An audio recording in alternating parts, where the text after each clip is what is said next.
por esta cordial invitación. El título de esta breve reflexión está tomado del material que ha preparado la Comisión Internacional para la Semana de Oración de este año, el culto y la justicia. El Papa Benedicto XVI, que hoy goza de la presencia del Padre, dedicó muchas horas a la reflexión teológica sobre el diálogo ecuménico entre los cristianos, como también al diálogo interreligioso con las otras religiones. Por este motivo, antes de comentar el texto propuesto para la jornada de oración por la unidad de los cristianos de este año, deseo recordar algunos pensamientos sobre el ecumenismo en marcha, especialmente el que tiene que ver con el diálogo teológico. Para el Papa Emérito, o el Papa Benedicto, mejor dicho, XVI, junto al amor y al respeto, la verdad debe ser la base de todo diálogo ecuménico e interreligioso. Eso significa que las diferencias deben reconocerse con franqueza, pues no basta con permanecer en el nivel superficial de lo que las tradiciones parecen tener en común. De hecho, el Papa nos dice lo siguiente: nuestro diálogo, para ser sincero, no debe pasar por alto o subestimar las diferencias existentes. En los puntos en los que, debido a nuestra profunda convicción de fe, no estamos de acuerdo, tenemos que mostrar respeto y amor los unos por los otros. Yo creo que eso es importante cuando hablamos de diálogo por la unidad de los cristianos. Como ustedes saben, la encíclica Udunum Sin de Juan Pablo II distingue tres niveles de ecumenismo: el espiritual, centrado en la oración; el doctrinal o teológico; y el de la vida, en aspectos comunes como la paz, la justicia, la vida, el alimento. De hecho, el tema ahora se centra en la justicia, el culto y la justicia. De esos tres niveles de ecumenismo, el llamado teológico doctrinal es el más difícil y a la vez también diríamos el más urgente, porque de él depende la unidad más visible que pueda darse entre las diversas iglesias y las comunidades eclesiales. Los diálogos teológicos más importantes se han dado con los ortodoxos, los anglicanos y los protestantes. Con los ortodoxos, el diálogo teológico está aún centrado en el primado de Pedro, también en los sacramentos, en los ministerios. Las iglesias ortodoxas para la Iglesia Católica son verdaderas iglesias particulares, iglesias hermanas de nuestras diócesis. Ya antes de ser papa, por eso hablamos del teólogo Joseph Ratzinger, allá en 1978, presentaba el primado de Pedro como un ministerio de la unidad del pueblo de Dios y la colegialidad episcopal de los obispos como una expresión de fe de todas las iglesias, tal como se da, decía él, la unidad entre Dios Trino. Con los hermanos anglicanos y protestantes, los puntos doctrinales que nos separan se refieren principalmente al episcopado, a la sucesión apostólica. De hecho, el diálogo con los anglicanos también puso de relieve la diferente manera de entender el servicio de la autoridad de los obispos y su relación con el poder político, que fue la causa de separación de la Iglesia de Roma. De hecho, el actual rey Carlos III tiene el título de defensor de la fe, que viene desde la época de Enrique VIII. En el 2009, el Papa Benedicto XVI admitió algunas comunidades anglicanas en la Iglesia Católica. El diálogo con los protestantes es más complejo, tanto por su número como por la diversidad de dominaciones. Entre los temas para el diálogo teológico están lo que sabemos, el tema de la Iglesia, lo de los ministerios, y entre el sacerdocio y los sacramentos. Y por supuesto también el tema de la Sagrada Escritura y la relación con la tradición o el magisterio. De hecho, el diálogo con la Iglesia luterana tuvo un resultado muy importante. Ustedes recordarán cuando firmaron una declaración conjunta sobre uno de los puntos más controvertidos de la justificación en 1999. Miren cuántos años han pasado y no sé si ese documento ha sido ya estudiado, analizado y sobre todo puesto en práctica. En este camino hacia la unidad, el Papa Benedicto va a señalar la santidad como el criterio fundamental para juzgar si somos parte o no de esa iglesia de Cristo. De hecho, por eso va a decir el Papa, a veces nos sorprenderá el lenguaje, pero en el contexto en el que estoy hablando se comprende perfectamente. La iglesia más importante, dice él, es la del cielo, es decir, de todos los santos, que celebramos San Arnoldo, porque ya están unidos a Cristo. Esta función es como la meta. Es importante por eso ponerse en una actitud de respeto y de búsqueda de la santidad de lo esencial. En ese proceso de discernimiento, donde descubrimos lo esencial de lo secundario, es importante, nos va a decir más de una vez también el Papa Benedicto, saber ceder a lo secundario, sin dejar de lado lo fundamental. Por ejemplo, esto sucedió cuando varias comunidades anglicanas pidieron ser admitidas en la Iglesia Católica. Llegaron a un acuerdo. Las iglesias anglicanas profesarían la fe que la Iglesia Católica lo tiene y la Iglesia Católica respetaría sus formas litúrgicas de celebrar. Esto es importante en el 2009. Este hecho pasó casi desapercibido, pero es importantísimo dentro de este proceso de unidad. Hay una imagen que ustedes recuerdan, es la de Miguel Ángel, y él dice que la escultura que va a hacerlo ya está dentro del bloque del mármol, pero para que aparezca hay que quitar lo que está por demás o lo que le sobra. Pues algo parecido es dentro de la iglesia. Hasta que aparezca el rostro de la iglesia, ese rostro auténtico de Cristo, lógicamente habrá muchas cosas que quitarlas. Por eso, curiosamente, el Papa Benedicto XVI decía que necesitamos una iglesia cada vez más divina, lo cual le hace más humana a la vez. Y concluía él diciendo, ya en el 2005, imagínense ustedes, que los verdaderos reformadores son los santos.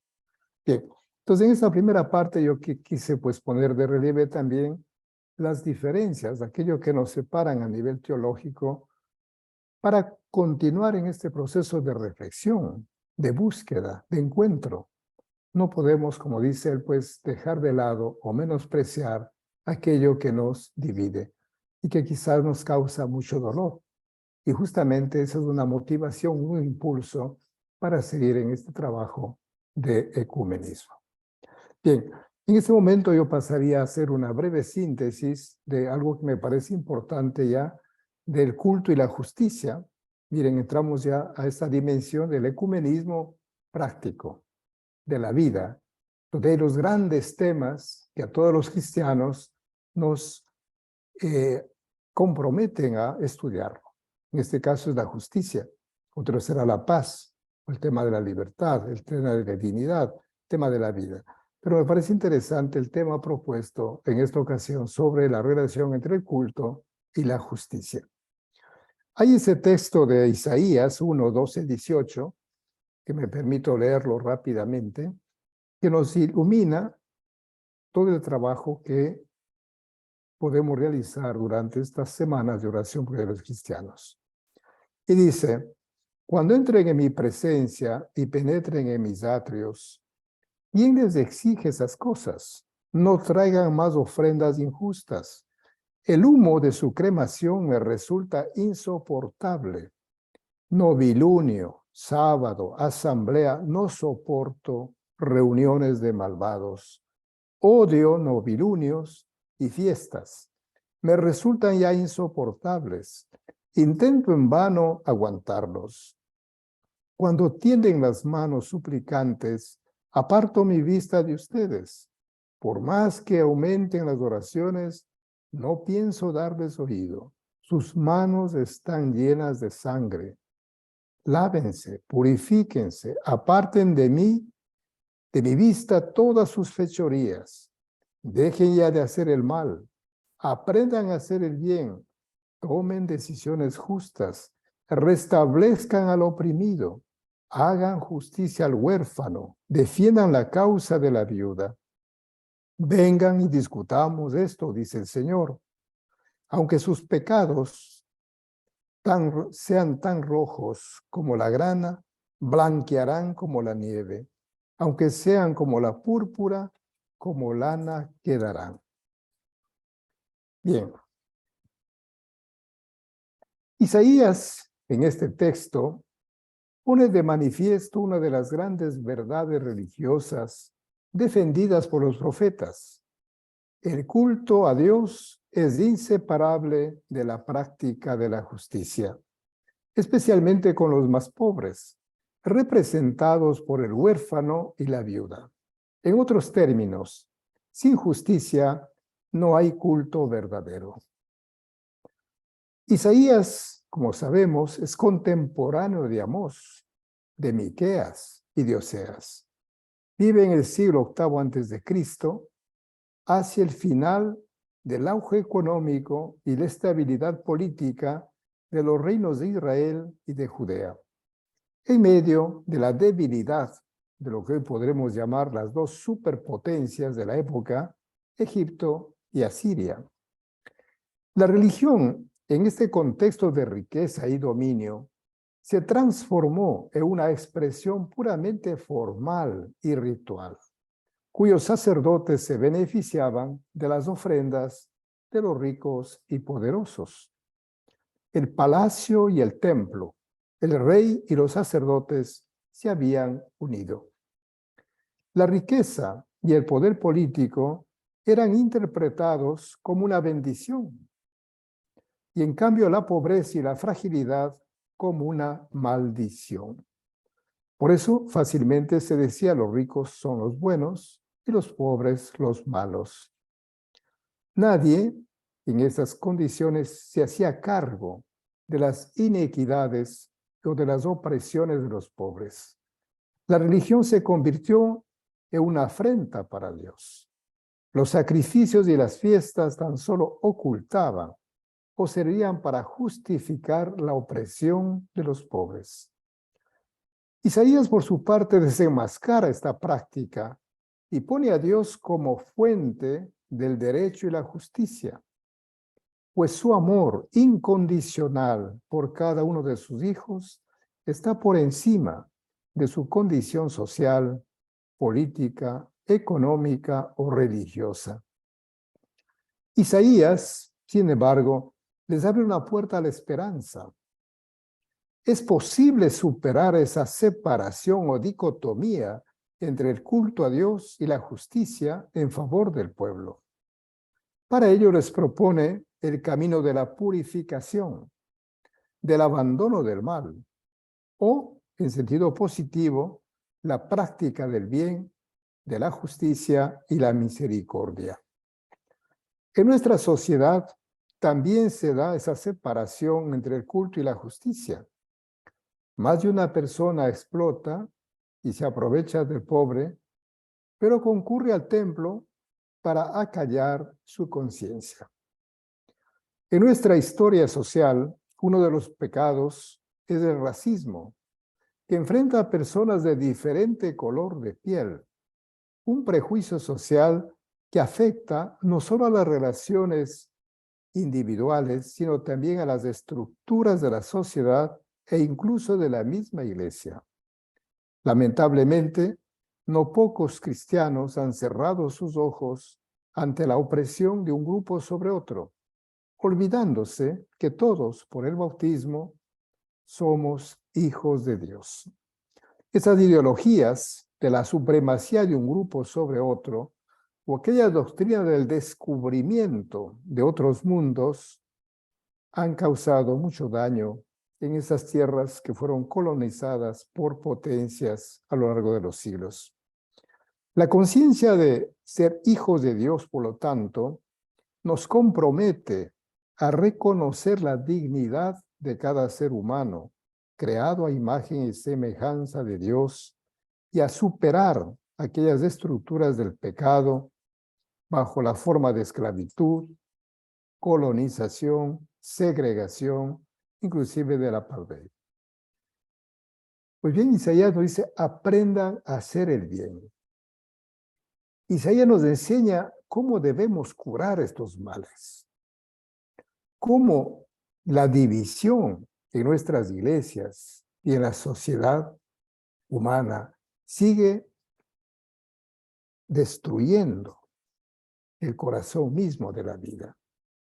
Sabemos también que en el fondo de las divisiones, cualquier división, familiar, social, política, económica e incluso religiosa, siempre está el ansia de riqueza, la codicia que llamamos, esa ansia de dominar, de sobreponerse, esa ansia de prestigio, de privilegios de un grupo sobre otro. El profeta Miqueas también nos enseña que Dios sabe cómo, en qué consiste el bien y especifica qué quiere de nosotros. Miqueas en ese sentido va más directamente. Dice, esto quiere el Señor, que se respete el derecho, que se practique con amor la misericordia y que se camine humildemente con Dios. ¿Qué significa respetar el derecho? El jus, como decimos, la justicia, implica reconocer y valorar a todas las personas por encima de su raza, sexo, religión o condición socioeconómica. Esa actitud muchas veces conlleva enfrentarse a los que infligen el mal. No es fácil y a veces puede conducir a conflictos, pero Jesús nos va a decir, felices los que sufren persecución por la justicia, porque de ellos es el reino de los cielos. Practicar el amor con misericordia, o la misericordia con amor, ahí hay un juego de palabras, pues nos compromete a mirar a los demás, especialmente a los más pequeños, a mirar con el corazón. Hoy hablamos mucho de simpatía, empatía, compasión, y a solidarizarnos con sus alegrías, tristezas, con sus sueños, sus realizaciones. Durante la pandemia del COVID-19, se incrementó el sufrimiento en muchas regiones, ya sea por la carencia de lo básico para subsistir o también por la falta de asistencia elemental. Pero también fue muy consolador. Nos llenó de tanta esperanza constatar cómo miles de personas e instituciones abrieron el corazón y compartieron sus bienes. Caminar humildemente con Dios nos desafía a abandonar toda actitud de autosuficiencia o también de prepotencia frente a los demás. Bien sabemos que el orgullo es la causa de muchos daños. Por eso tomar conciencia de ello nos abre la puerta para reparar y para reconciliarnos. También el profeta nos dice, restablezcan al oprimido. Cristo nos enseña que no podemos separar el amor a Dios del amor a los hermanos, particularmente a los más pequeños. Hay una palabra hebrea, mishpat, que significa justicia restaurativa. Esa justicia que nos lleva pues a tratar de curar aquellas heridas. Nos ayuda a hacer esa voz de las personas que no han sido escuchadas. Y un compromiso mucho más grande a desmantelar aquellas estructuras que favorecen la injusticia y a construir otras que promuevan, que garanticen y que respeten los derechos de las personas. Si las iglesias y las comunidades eclesiales uniéramos las voces a aquellos gritos de justicia y liberación, éstas se amplificarían y llegarían a la mayor parte de seres humanos. Bien sabemos que las protestas, las movilizaciones frecuentemente se dan porque sus voces no han sido escuchadas. Y finalmente nos dice el profeta, hagan justicia al huérfano y defiendan la causa de la viuda. Las viudas y los huérfanos ocupan un lugar especial junto a los extranjeros, pues representan a los miembros más vulnerables de la sociedad. En época de Isaías, la situación de los huérfanos y de las viudas era desesperada, pues se les privaba de la protección legal y del derecho a poseer tierras, y por lo tanto de la capacidad para mantenerse por sí mismos. El profeta Isaías llamó a la comunidad a no descuidar la defensa de los más pobres y vulnerables. Esta llamada también resuena en nuestro tiempo y nos pregunta, ¿quiénes son las personas más vulnerables de nuestra sociedad? ¿Y qué acción común podemos realizar ya como iglesias en este marco de la oración por diarios cristianos? A manera de conclusión, Isaías desafió al pueblo de Dios a aprender a hacer el bien y a buscar la justicia para defender al huérfano y a la viuda. También hoy nos pregunta, ¿qué podemos hacer como cristianos para afrontar esas situaciones de injusticia de nuestro tiempo? La oración por la unidad de los cristianos puede transformarnos individual y colectivamente en personas nuevas, capaces de desmantelar los sistemas de opresión y trabajar por la justicia en nuestra sociedad. Y concluyo con esta frase que me viene a resintetizar lo que he comentado brevemente. El culto auténtico y verdadero a Dios es inseparable de la justicia y la solidaridad, especialmente con los más vulnerables de nuestra sociedad. Muchas gracias.